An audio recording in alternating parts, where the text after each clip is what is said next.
All right, that should be good. All right, welcome to the program. Good morning, everybody. Tuesday. It's Tuesday. It is Tuesday. Welcome to the program. Glad you're here. I hope the Founding Fathers didn't make it a state for a reason. I know. We're going to talk about our question of the day. Should D.C. become a state? They're pushing that. These Dems have no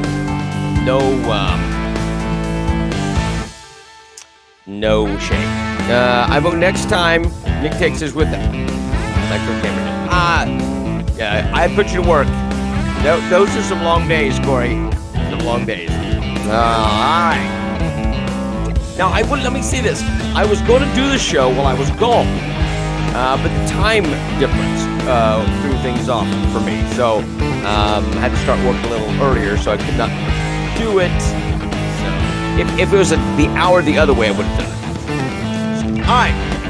Welcome, everybody. My name is Nick Stewart. This is Sunrise Santa Rosa. Welcome to Program Risers. God bless you. We're going to have a great time today. Telephone number to call is 850-771-0049. Thank you for being here. Thank you to Milton Post for hosting. I don't know if you saw the post-its on the side of the wall here. We're soon going to be on LinkedIn as well. So that's a bueno. We like that. That's coming up very soon. All right, kids. We got a lot to do today. Taking your calls and your comments. Please, no pronouns. Don't do it. You'll go in timeout.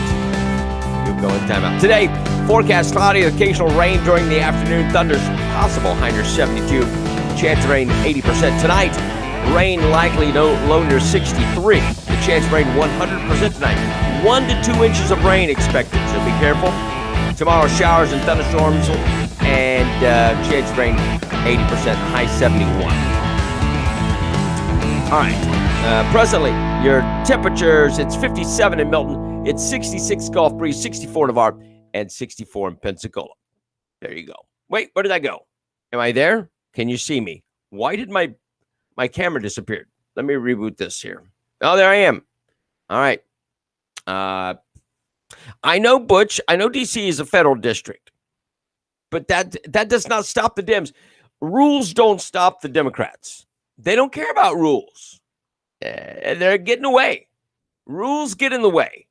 And so Democrats just dismiss that. So I know. Well, you can see that Puerto Rico is going to be next. Okay, good. Well, I disappeared, but I couldn't see myself, so I didn't know if I was there. All right. Let's get started on this. There's a couple things going on we need to do. Blue Angels practice is announced, and they will practice today and Wednesday, weather permitting. I doubt it happens tomorrow. It should happen today. For DoD ID card holders and their guests, access to the flight line behind the Naval Aviation Museum at NAS Pensacola opens at 9 a.m., and the Blue Angels are scheduled to fly at 10 a.m. That's a beautiful thing about Pensacola, is you could pretty much see the Blue Angels anywhere. You're just driving down the street, and there they go. It's a great thing. So check that out. I'm glad the Blue Angels back. That's going to be one of those things this year. It's like, yes, some kind of normalcy. According to AAA, the average price of gas in Florida is $2.91 per gallon. Congratulations. It's up about 84 cents from the same time last year. It's the highest price Florida drivers have seen since May 2018. And just during the month of March alone, the price of gas has risen about 30 cents in Florida. AAA says the price of gas should start to go down soon, according to new data from the Energy Information Administration. The good news for motorists is that gas prices would soon begin to slip lower. That's according to Mark Jenkins, spokesman for AAA. Weekly EIA data suggests that refinery operations are improving and gasoline supplies are increasing. Wholesale gasoline prices dropped nearly 20 cents last week. We won't see if it goes up in huge increments, it'll drop down in pennies. In Milton, you can find gas for $2.81 a gallon at Shell on Stewart Street. Pace, it's $2.87 at Murphy Express. Gulf Breeze, $2.87 at Exxon. And Gulf Breeze Parkway, $2.75 at Walmart. $2.75 at Walmart in Navarre. Gas. So you saw back during the Trump administration, because gas was going that direction down. You saw Ford and some of these other companies get rid of their sedans and go to trucks. The only car that they were making, I think, from Ford was Mustang. Everything else was SUVs and trucks. Why? Because gas was cheap. And that's what people wanted. People wanted the big vehicles. And now it changes. We'll see what happens. 850-771-0049. Federal officials said Monday that the next batch of COVID-19 monies that they're sticking in your bank account could come out, or could go in, I guess is how that's phrased. The phraseology. They'll disperse to taxpayers this week. For those who have direct deposit set up, the latest batch of payments began processing on Friday. We'll have an official pay date of Wednesday, tomorrow, though some may see the money in their accounts earlier as pending deposits. Many of the payments in this next round are being issued by paper check or prepaid debit card, the U.S. Department of Treasury said. If you don't receive a direct deposit by March 24th, watch your mail. Treasury said additional payments are expected to be dispersed on a weekly basis going forward. Wait till you hear what the illegals are getting. I'm going to share that with you shortly. Deputies say that Brett Bass, the slime dog who's been stealing catalytic converters, where's his crazy picture? Here he is. There's Brett Bass. He was arrested for his role in extensive catalytic converter thefts in Santa Rosa County. He's being held in Santa Rosa County Jail Monday without bond. According to an arrest report on Friday, a woman recorded video of a man cutting off underparts of two vehicles belonging to her neighbor. Investigators identified the man as Bass. They arrested him around 12:50 a.m. on Monday. He's charged with criminal mischief of less than $1,000, burglary, unoccupied conveyance, possession of burglary tools with intent to use, and grand theft of less than $5,000. Now, here's my thought on some of this. Why, if you're going to do that, if you're going to steal catalytic converters, okay, that's your gig. I get it. Why would you continue? You don't potty too close to the house is what I always heard. You go out to the next tree. He just continued to work in the same area. Well, that's pretty stupid, but crime makes you stupid. Just say it. Not too close to the house. Don't do it too close to the house. Justin said he just got a stimulus and got Chinese takeout. Good for you. I love Chinese takeout. Where do you go? Where do you go for Chinese takeout? I like to know that. I like it because some of it's good and some of it's not. So I like to have good stuff. 850-771-0049. No, you can't fix stupid, but duct tape silences it. Pensacola mayor's this has nothing to do with the previous story or the statement. Maine, Moon, and Milton. Okay, I have to check that out. Pensacola Mayor Robinson announces plans to dissolve the Citizens Police Advisory Committee. Now, I want to say, and they call it CPAC. Well, that's already taken. That acronym is already taken. So just saying. But he wants to dissolve the Citizens Police Advisory Committee at the end of the month. They'll release their recommendations to the city.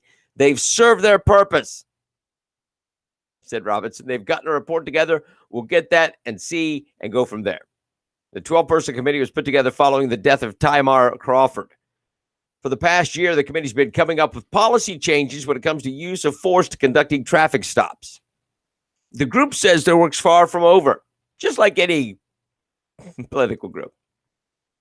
We were never meant to be just a temporary thing. We were never meant to be a transition team because we have not transitioned into a progressive community, said Morissette.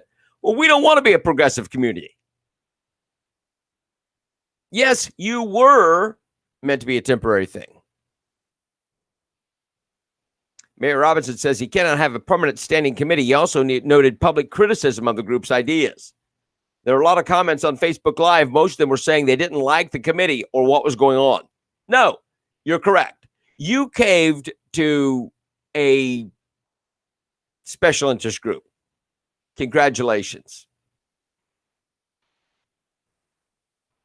The committee plans on asking if they can work under the city council and not the mayor.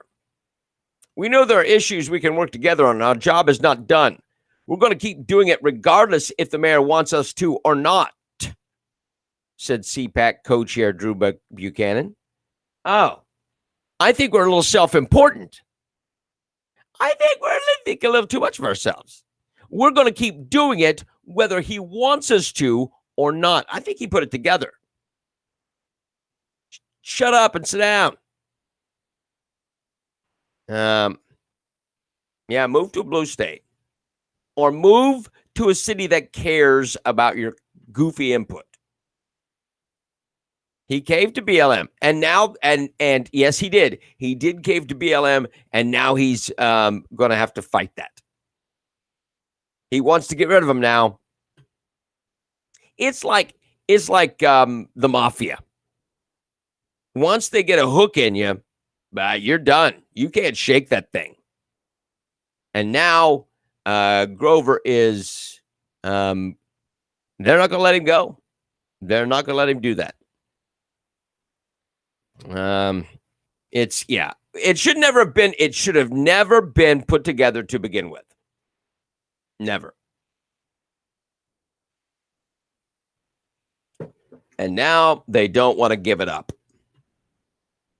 We're going to continue whether he wants us to or not. Yep. Nice. They're set to submit the recommendations on March 30th. Escambia County Superintendent Dr. Tim Smith spoke for the first time Monday about the arrest of an assistant principal and her high school daughter for hacking hundreds of student accounts. He called the situation devastating and provided a message to concerned parents. Well, they didn't change anything. They just were able to view it. I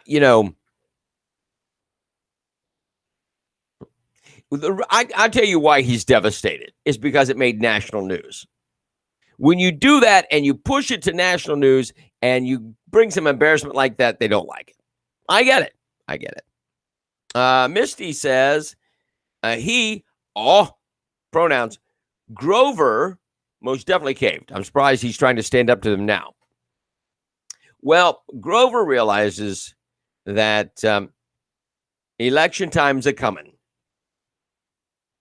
And now he has to answer to actual numbers of voters and not small special interest groups. That's what he understands. And the voters don't like this CPAC. Not the CPAC, this CPAC. And I think Grover is done. Who takes his place?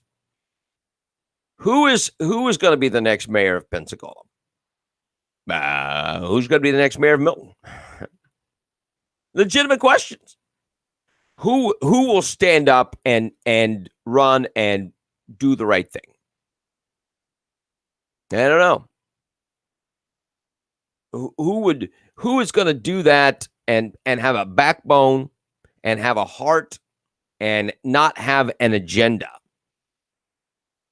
a personal agenda? I don't know. Both cities need that. 2 Florida teachers are accused of allowing their underage daughter to have sex with a house guest and letting other students smoke marijuana in their home. They were the cool teachers. Here they are. They are weird looking. Look at these two. What did they teach? Look at them. I'm kind of concerned. Number one, that they procreated. Number two, that they had teaching jobs. The Brevard County Sheriff's Office arrested James Brand, 50, and Amy O'Reilly Brand, 45, on charges of child neglect and contributing to the delinquency of a minor. Investigators received a complaint earlier this month that Brands allowed their daughter to have ongoing sex with a man who lived in their home in Viera. Deputies say the Brands also smoked marijuana with students from the high school where they worked. They are prizes. They are special. Look at them. What? Wow. Let me tell you this. If your students had teachers that looked like that, do you not go through the yearbook and look at the teacher, say, who I want to see who this teacher is they're talking about? Yeah. I'd be concerned. Teacher of the year. Yeah. Kind of scary. I don't know. Pretty weird. Special, kind of stupid. And I thought I had Miss Krebs in English Lit in high school. Is American Literature, English, I don't know, which one of the two. And she always wore gold shoes, gold loafers. I don't know. 850-771-0049. I don't know if she had a daughter, but I don't think I would have slept with her. 10 people were killed, including one police officer who was the first to respond to the scene in a shooting at King Soopers grocery store in Boulder. That happened in Colorado. Police say a suspect had been detained, but did not release any further information about the suspect's identity. Boulder Police Chief Maris Harold announced the death toll at a news conference Monday night, fighting back tears. The officer who was killed was Eric Talley. He's 51, who'd been with the Boulder Police since 2010. He served in numerous roles supporting the Boulder Police Department and the community of Boulder. The Boulder Police Department penned a tweet to their profile honoring Talley. They do have that man in custody, and I don't get people. This is not a gun issue. This is a mental health issue. A coalition of American scholars, policymakers, and concerned citizens has acted to promote traditional civics curricula in K through 12 schools in the face of what appears to be a takeover by action civics activists seeking to use their programs to promote left-wing causes. The National Association of Scholars is leading the coalition dedicated to defending and restoring true civics education across the United States. Peter Wood, the spokesperson, the organization's president, said the coalition hopes to preserve a civic education that teaches about American founding principles and documents key events in United States history, how government works at all levels, and the spirit of liberty and tolerance that should animate our private interactions with our fellow citizens. Civics. Today, Wood said, such civics curriculum is being undermined by radical activists, a situation that has necessitated the formation of the Civics Alliance. The new civics uses service learning to teach action civics, also known by names such as civic engagement and civic learning, community engagement, global civics, protected-based civics, project-based civics. It's propaganda vocational training for left-wing activism, Alinsky-style community organization, social justice, and the like.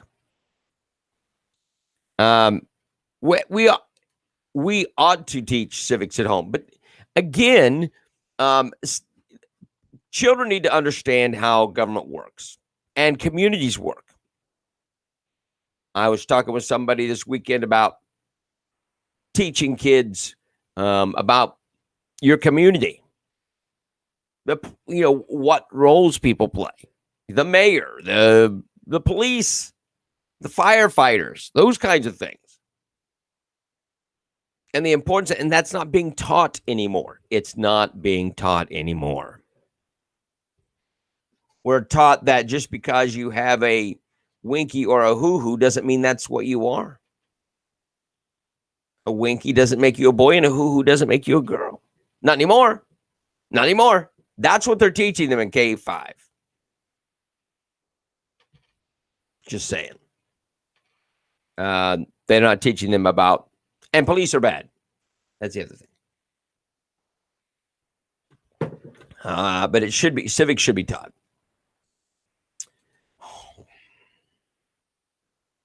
I know it's very frustrating what schools are teaching and are not teaching. And it is madness. It's madness. Maybe we need a civics political action committee or something like that. Another CPAC. We need another CPAC. In school, we visited the police. Yes. And I want to say this, Corey. They came to the school. We got to look at the fire trucks. We had the police talk to us and that kind of thing. There's nothing wrong with that. Now we have transvestites doing story time. Because now that's civics. No, it's not. Parents need to be involved. Yes, they do. But look, parents are busy. And I get that. I got that. Parents are busy. It's hard to get involved in PTA, blah, blah, blah, blah, blah. We need to chill out and do what's important. Schools need to get back to the basics. Yep. Reading, writing, arithmetic.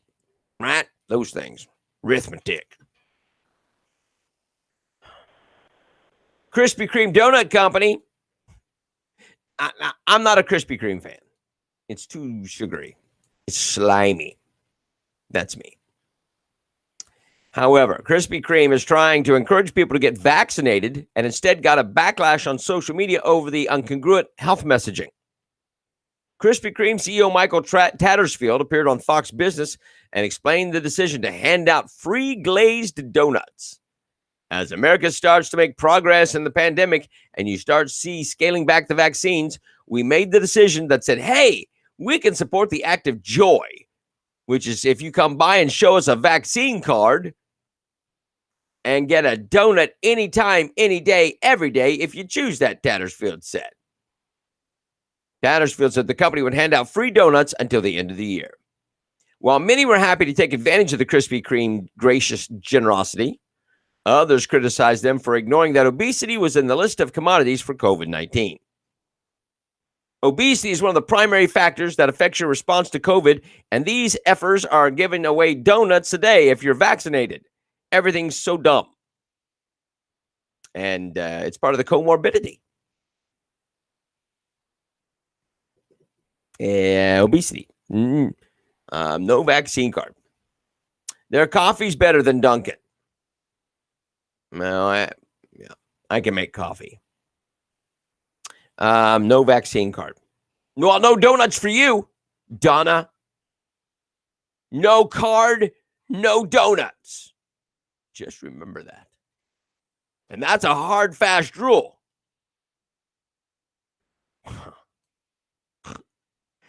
Oh my gosh. The world's gone. Who cares? It's a donut a day. What do they do? If you're fat, you can't have a donut. You're fat. Well, then there's that problem. You can't have a donut. You're diabetic. You can't have a donut. You're ugly. Oh, that's not part of it. But let me ask you this. Is it discrimination? Is it discrimination?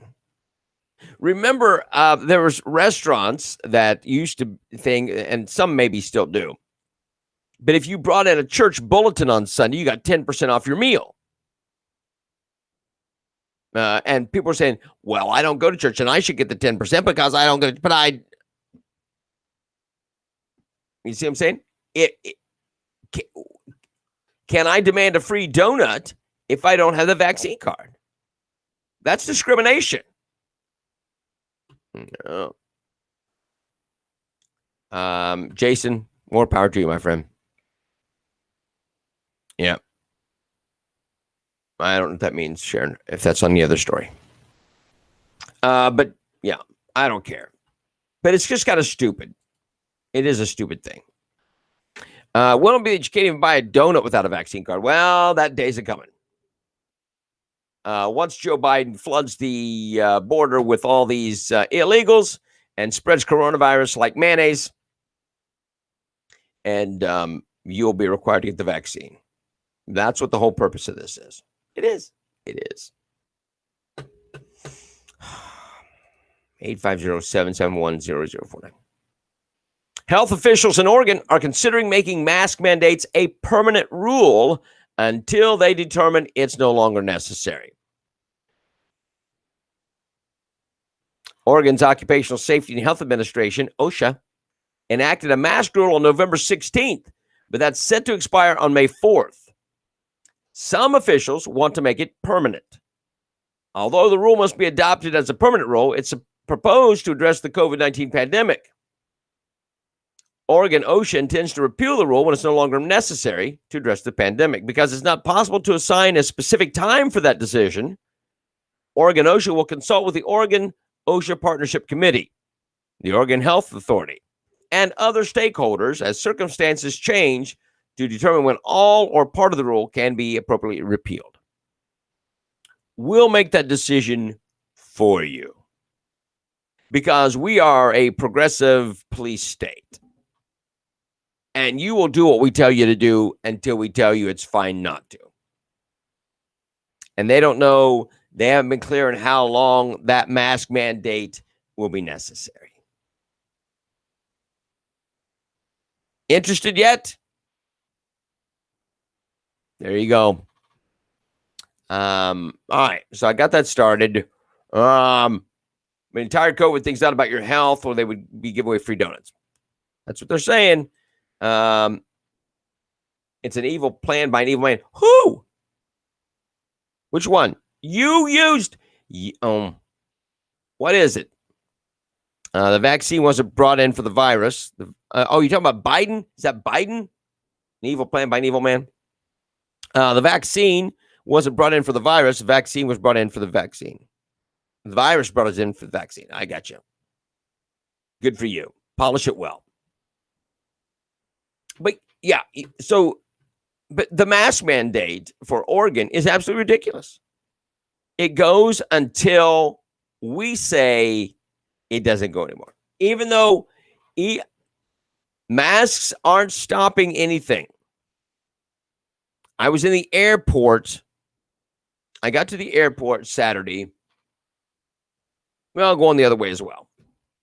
But just so you know, from about 2:30 in the afternoon till 8:30 that night. So 6 hours straight. 6 hours straight, had that stupid mask on. My glasses were fogged constantly. It's a federal law. It's a federal law. You know, you can't even have those with the little exhaust thing on the side of the mask. You can't do those. Those are not approved for flying.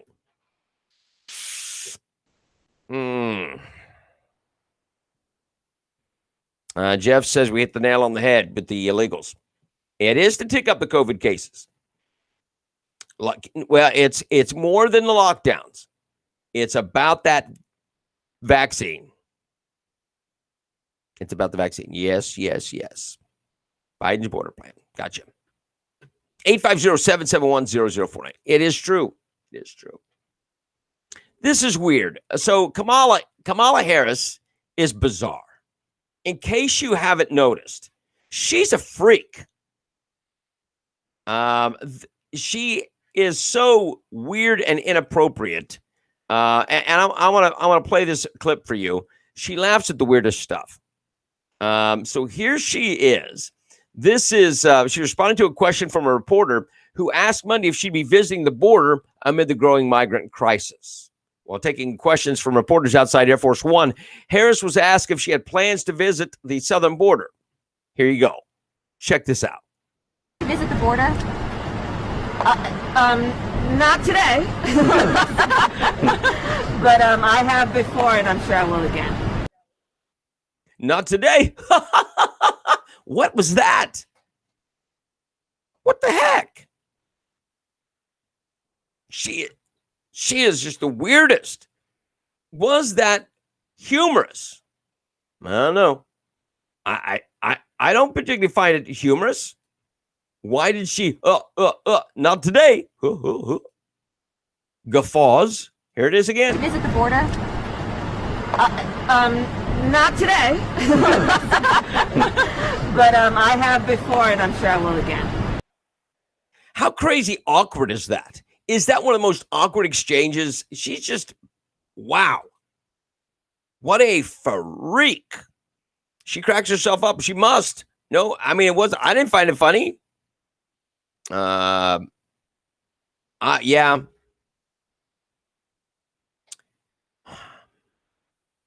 These people are the poorest of the poor of humanity. Vile. Administration officials are crafting a plan for a multi-part infrastructure economic package that could cost as much as $3 trillion and fulfill key elements of President Biden's campaign agenda. The first proposal would center on roads, bridges, and other infrastructure projects and include many of the climate change initiatives Mr. Biden outlined in the Build Back Better, which is a socialist phrase. The package would be followed by measures focusing on education and other priorities, including extending the newly expanded child tax credit scheduled to expire at the end of the year. I told you. And providing for universal pre-kindergarten and tuition-free community college, people said. So here is, Roger, you're right. Everything's funny post-Steele. But here's the thing. They have done this child tax credit where you're going to get cash. You're going to get cash every month, $3,600 per child, and all kinds of other special bing bang goodies, right? And it's set to expire at the end of the year, at the end of 2021. But guess what? 2022 is an election year.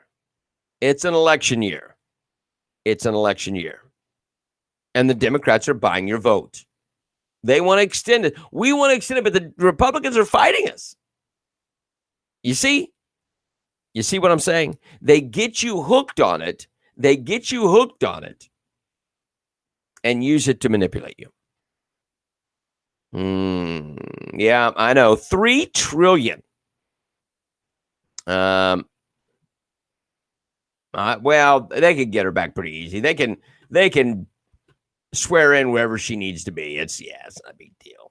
That doesn't make a difference. 850-771-0049. All right, so photos of migrants at a crowded border facility in Donna, Texas. Let me find those pictures. It's pretty interesting. Here is them in a cage. They're in a cage. They're in a very small cage. They're in a cage. Interesting, eh? Here is more pictures as they are processing people in a cage. There you go. Look at that. Woo. That is, that's a lot of people. It says the Biden administration limits media access to the southwestern border. The migrants who are on clear pins akin to cages are seen sleeping on pads on the floor with aluminum blankets. In some instances, it appears that dozens are sharing individual pins. Most appear to be wearing masks. Amid a significant surge of migrants to the southern border in Biden's first 2 months, some of the media have complained about a lack of access to the facilities like the one in Donna. The White House said it's limiting media access to border facilities in order to prevent the spread of the coronavirus. White House Press Secretary Jen Psaki said Monday that the Biden administration is aiming to finalize details on how the media can access border facilities like the one in Donna, Texas. Like, go in. Yeah. Psaki responded to the photos Monday as a reporter asked her whether conditions the migrant children are being kept in represent a crisis. And she still refuses to say crisis. Now, I want you to see which one is this one. I tagged them, but they didn't show up. Oh, so here's what they're doing. They ask them, what are you doing to stop this? What kind of things is the Biden administration doing to kind of help get rid of this migrant crisis that you're not calling a crisis? What are you doing? Here are the steps that they're taking. Actually had a little bit of an update or just something I thought would be of interest to many of you, which is what some of the steps are we're taking in these countries to communicate. And a lot of this is through, of course, the State Department and embassies. And so here's a few things we're doing, and this will obviously increase over time, but just to give you a sense of our investment. The State Department continues to, we have placed an estimated 17,118 radio ads in Brazil, El Salvador. 17,118 radio ads in Brazil. Guess what? That costs you money. They're not getting those for free. They're not getting them for free. Honduras since January 21st in Spanish, Portuguese, and 6 indigenous languages. These ads played on 33. Oh, by the way, they had to have them produced as well. So they paid that price as well. Reaching an estimated 15 million individuals. The department has also worked with Facebook and Instagram on an advertising campaign that put our migration messages in the social media. Advertising campaign on Facebook and Instagram, again, which costs money. Of individuals who fit the profile of intending migrants. These are very targeted, of course. A total of 589 digital ads and paid search, display, and social media supporting the ongoing migration campaign in the Northern Triangle countries have reached more than 26 million people since Inauguration Day. These ads created over 73 million impressions in the targeted countries, and we're also taking creative approaches in different countries to make sure we're reaching people, meeting people where they are. In some ways, how we try to do things in the United States. So, as an example, NBC San Salvador, a Skuro comic book and animated show seeks to deter irregular migration by addressing violence as a driver. Content focused on violent reduction reached 240,000 young. Cartoons.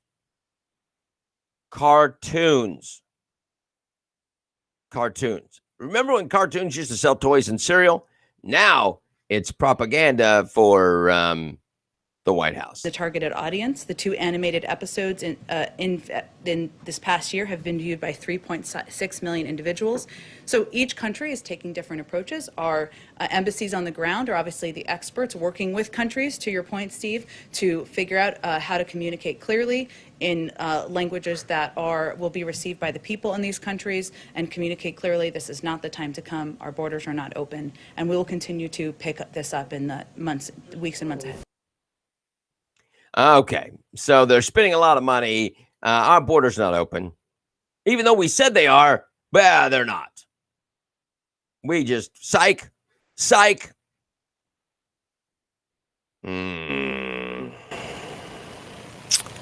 Mercy.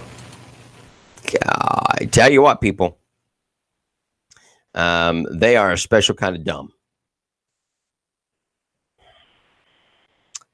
The View co-host Meghan McCain blamed former President Donald Trump for a surge in racist attacks on Asian Americans. Of course she did. And she apologized on her own comments that might have aided that agenda. McCain made the comments in a tweet Monday after she was criticized by John Oliver on Last Week Tonight with John Oliver. Another, who cares? I condemn the reprehensible violence and vitriol that's been targeted towards Asian American community. There's no doubt Donald Trump's racist rhetoric fueled many of these attacks, and I apologize for any past comments that aided that agenda. Stupidity. Meghan McCain, I cannot believe that she is the Republican voice on The View. Oy vey. Wow. Well, more Jen Psaki here in a moment. I got some other stuff here. Republicans in Arizona's state Senate have announced that they are set to conduct a full review of 2020 election results in Maricopa County, including a machine audit and a hand recount of 2.1 million ballots cast there to ensure that President Joe Biden's victory was legitimate. What happens if they find out that it wasn't, or they affirm that it wasn't? Yeah. Anybody? What's going to happen if they go, hey, we discovered that Joe Biden's win wasn't really a win? What happens then? Do you think Biden's going to go, oh, well, Yeah. It was a cool 2 months while it lasted. It's not going to happen. It's not going to happen. I don't think they'll get to count them. And if they do, they won't be able to release the findings. In a news release posted on the group's website last Thursday, the state Senate Republicans caucus announced that it had selected a forensic team to conduct the audit and is now finalizing details on how the review would be executed. As thousands of our voters continue to call for a thorough audit of the 2020 election in Maricopa County, I'm pleased to report we have narrowed it down to a preferred forensic audit team. We are negotiating the final details on the execution of the audit and hope to have the announcement soon. The review will include, but it's not limited to, testing the machines, scanning the ballots, performing a full hand count, and checking for any IT breaches. So what? Will they overturn the election? Her and her mother, pronouns, Jason, the McCains voted progressive. Not Dem, they voted progressive. All right, so supporters of the District of Columbia's quest for statehood believe the time is right to bring this long-simmering and racially charged issue to fruition. But Washington Mayor Muriel Bowser's clashes with Republicans at a House hearing Monday made clear that the issue is far from settled, even with Democrats controlling the presidency and Congress. With new statehood bill working its way through Congress, outnumbered Republicans are marshaling their defenses, complaining about a Democratic power play, claiming statehood was never the intention of the country's founding fathers, and insisting that Congress doesn't even have the right to grant statehood to D.C. And the Republicans are right. Again, it's rules, and Democrats don't mind breaking the rules. The rules get in the way. Statehood would grant D.C. 2 senators and full voting member of the House. D.C. historically votes Democratic. It's a power play.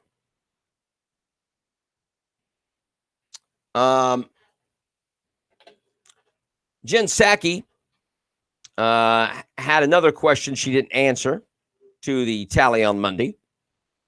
She refused to say whether President Biden saw a doctor or not. So here she is talking about. Let's watch Skippy's fall first, shall we? Let's watch Skipper walking up the plank and falling because it's entertaining. There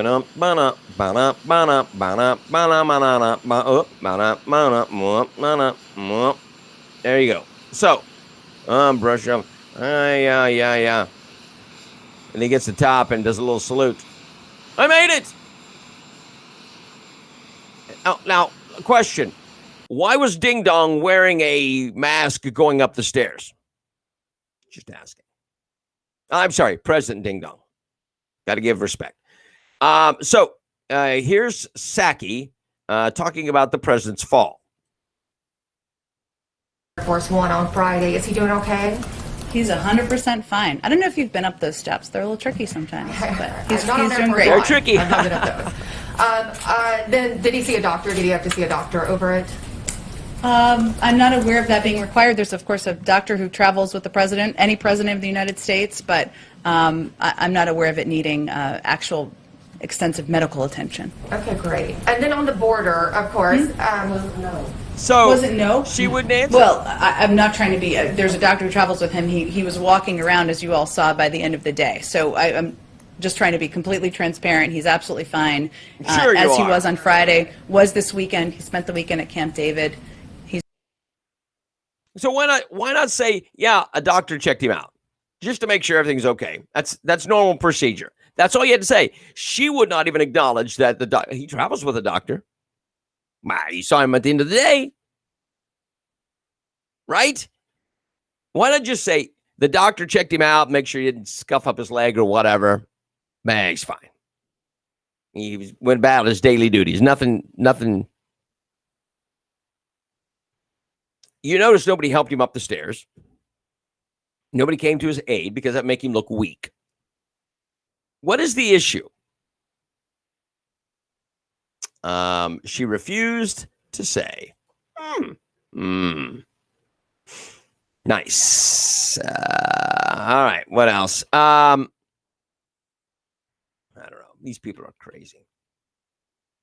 The man who served as a White House physician to former Presidents Barack Obama and Donald Trump sounded the alarm on Sunday about President Joe Biden, suggesting something was off about him following his fall last week.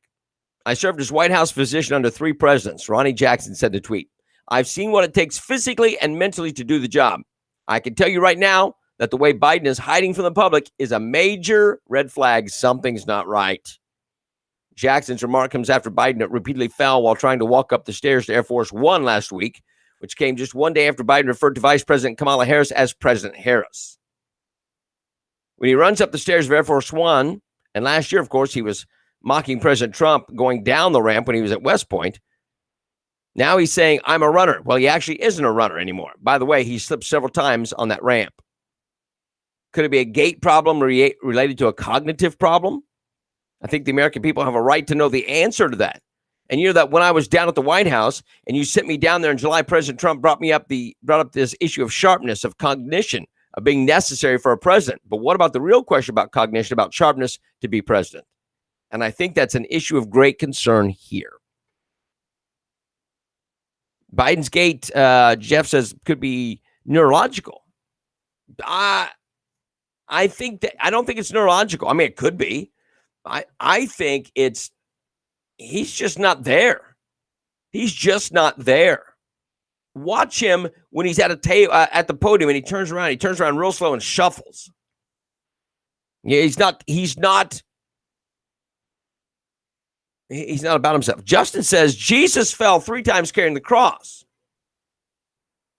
Biden fell 3 times, 10 times. Well, Jesus had a cross on his back. Biden didn't. He didn't. So, I don't know. I mean, end times are confirmed anyway, Justin. We're in end times. I'm not doubting that. I just comparing them to that portion. I'm just saying. But you've got them saying, "Hey, listen, there's an issue. We've got an issue." This is an interesting passage, portion of video passage. This is about the migrant surge, and you just got to hear it. Just, oh my. If you thought it'd be helpful if he went to the border. But I guess my last question for you then is on transparency. You just heard our Priscilla Alvarez reporting from the border. All of our reporters down there have been asking nonstop to get into these facilities where Alejandro Mayorkas just said are not meant for children, the CBP facilities. Are you concerned at the lack of transparency from the administration not allowing any journalists inside? I will tell you that under the Trump administration, members of Congress were not allowed inside these facilities. So if the press is not allowed inside, it doesn't, that just doesn't mean anything now, especially Congresswoman. I mean, clearly you were upset about that lack of transparency. Are you concerned about this lack of transparency? Sure. Well, again, when you have numbers in the numbers that we see, and we have facilities that are appropriate for children, but because of COVID protocols, you can't fill them to capacity. You have to have social distancing. They're trying to process children as quickly as they can.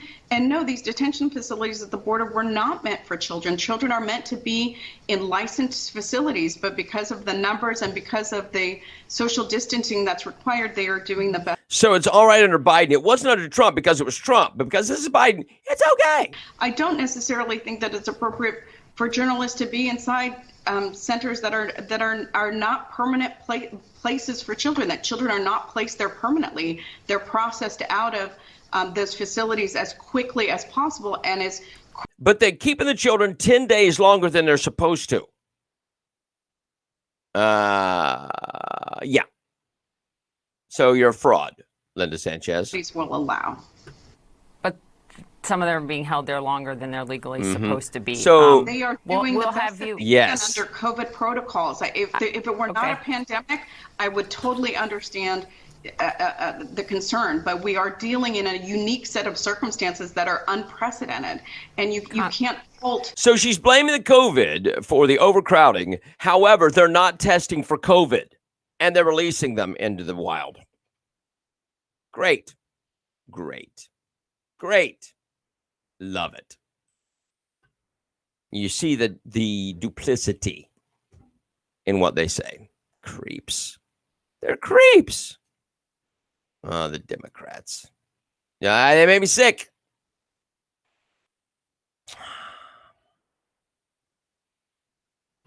Christmas is coming early to millions of illegal immigrants in the form of COVID-19 stimulus check of up to $1,400, according to a new analysis. It's more. It's more.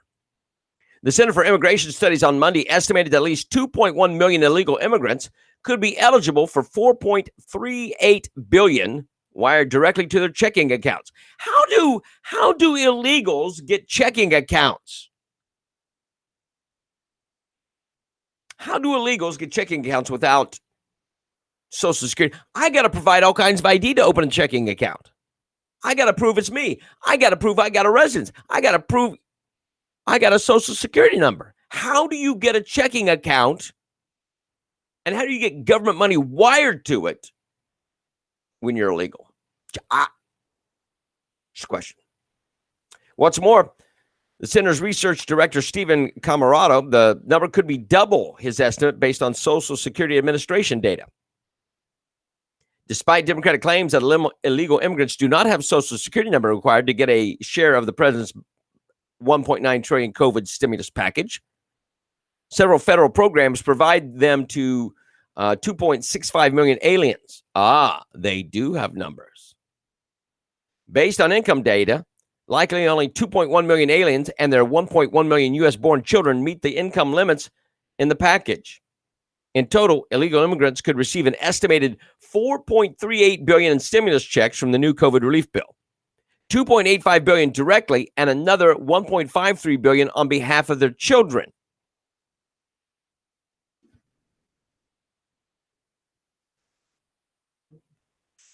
$4.5 billion to illegals who don't pay taxes. They don't pay taxes. They don't contribute. We've given them Social Security numbers and bank accounts, and we're going to wire them money. Interesting. We're not amused. Yes, absolutely. They want them to vote Democrat for sure. But they're giving them the Social Security card and ID card. You just need an ID card, not necessarily a driver's license. If they want a driver's license, they can get one, but you know. The Democrats are out of their ever-loving mind. Look at all the craziness they're trying to cram through. They are trying to push it down your throat. How's it taste? How does that sandwich taste? Like a little mustard? You have a president who, let's face it, he probably needs help to put his underwear on the right way. It's on backwards all the time. You've got a vice president who, and they don't answer questions. They will not answer any questions. No. You would figure any other president with this much stuff going on would have press conferences. Nope, not nary one.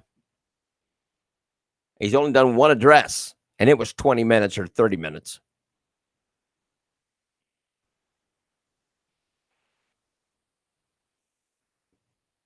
Wowzers. Absolutely one of the most frightening times we've ever lived in. And they are cramming down as much stuff as they possibly can. They cheated to get in, to get the majority, to get the White House. They cheated. They cheated. They were successful at cheating. And now they're ignoring the rules to solidify that they have the power for years to come. And you have nothing to do but sit back and watch. Of course, his address was scripted. Yes. And they gave him a big booster shot in the butt so he could make it through it. Stimulus to illegals is a no-no. Well, who are you going to complain to? Who's going to impeach him? The Democrats? No, not going to happen. They can do whatever they want. They can do whatever they want.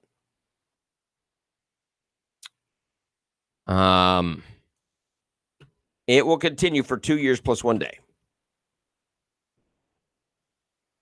And then all hell breaks loose when Kamala is placed as actual president instead of just being referred to as president by the president. You see, we have a national crisis, not just a border crisis. We've got a national crisis. We have a crisis in our republic. The Democrats are subversive. They are wicked and evil. They are enemies of the state. The Democrats are enemies of the United States. They don't care about you. They care about power. Your freedom is a detriment to their power. And they will take it not inch by inch anymore. It's yard by yard. And you may have no other say. You may have no say in it. You may have nothing to say about it.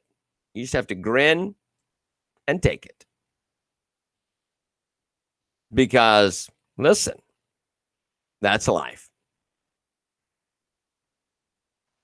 Frightening. Absolutely frightening. Other countries were laughing at us when Biden took office. Now, this crisis is affecting those same countries. Yeah. They will destroy whatever's left. We will go the way of Rome. That's what Rome did. That's where Rome, they just kept giving money to all kinds of people. They just gave out money until it ruined them. And that's where we are. China will grow more and more bold. Yeah. We need to impeach every Democrat in the Senate and Congress to fix this. And how will you do that? How can you do that when you don't have control? You can't. You can't. What we need to do is different than what we're able to do. What can we do? And you've got to win people's minds and their souls. They're winning people with money. They're putting money in people's pockets and making them beholden. What are we going to do? We've got to change their minds. All right, kids, we're out of here. God bless you. Share the video, and hopefully we'll see you tomorrow for Wednesday edition of Sunrise Santa Rosa. We thank you. We praise you.